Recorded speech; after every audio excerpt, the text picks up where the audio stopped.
Quick and ಈಸಿಯಾಗಿ ಆಲೂ ಕರಿ ಹೇಗೆ ಮಾಡೋದು ಅಂತ ನೋಡೋಣವಾ. ಬೇಯಿಸಿಟ್ಕೊಂಡಿರುವಂಥ ಆಲೂಗಡ್ಡೆನ ಸಿಪ್ಪೆ ತೆಗೆದು ಮ್ಯಾಶ್ ಮಾಡಿಟ್ಕೊಳ್ಳೋಣ.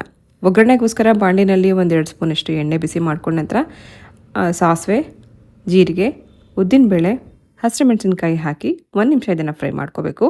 ಉದ್ದಿನಬೇಳೆ ಕೆಂಪಗಾಗೋವರೆಗೂ 2-3 ಈರುಳ್ಳಿ ಸಣ್ಣದಾಗಿ ಕಟ್ ಮಾಡಿ ಹಾಕಿ ಫ್ರೈ ಮಾಡ್ಕೊಳ್ಳೋಣ, ಟ್ರಾನ್ಸ್ಪರೆಂಟ್ ಆಗೋವರೆಗೂ.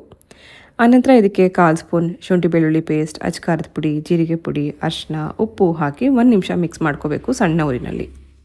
ಇದು ಸ್ವಲ್ಪ ಹುರ್ಕೊಂಡ ನಂತರ ಮ್ಯಾಶ್ ಮಾಡಿಟ್ಕೊಂಡಿರುವಂಥ ಆಲೂಗಡ್ಡೆ ಹಾಕಿ ಮಸಾಲೆ ಜೊತೆಗೆ 1 ನಿಮಿಷ ಮಿಕ್ಸ್ ಮಾಡಿಕೊಂಡು ಗ್ರೇವಿ ಕನ್ಸಿಸ್ಟೆನ್ಸಿಗೋಸ್ಕರ 1 ಗ್ಲಾಸಷ್ಟು ನೀರನ್ನು ಇದಕ್ಕೆ ಮಿಕ್ಸ್ ಮಾಡ್ಕೊಳ್ಳೋಣ.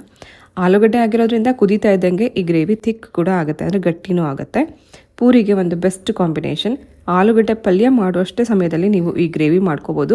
ಈ ಗ್ರೇವಿ ನೀವು ದೋಸೆ, ಇಡ್ಲಿ, ಚಪಾತಿ, ಅನ್ನ ಜೊತೆಗೂ ಸರ್ವ್ ಮಾಡ್ಬೋದು. ಸ್ಟವ್ ಆಫ್ ಮಾಡೋಕ್ಕೂ ಮುಂಚೆ ಲಾಸ್ಟಲ್ಲಿ ಕಟ್ ಮಾಡಿರೋದು ಕೊತ್ತಂಬರಿ ಹಾಕಿ ಪೂರಿ ಜೊತೆಗೆ ಈ ಆಲೂ ಕರಿ ಸರ್ವ್ ಮಾಡಿ.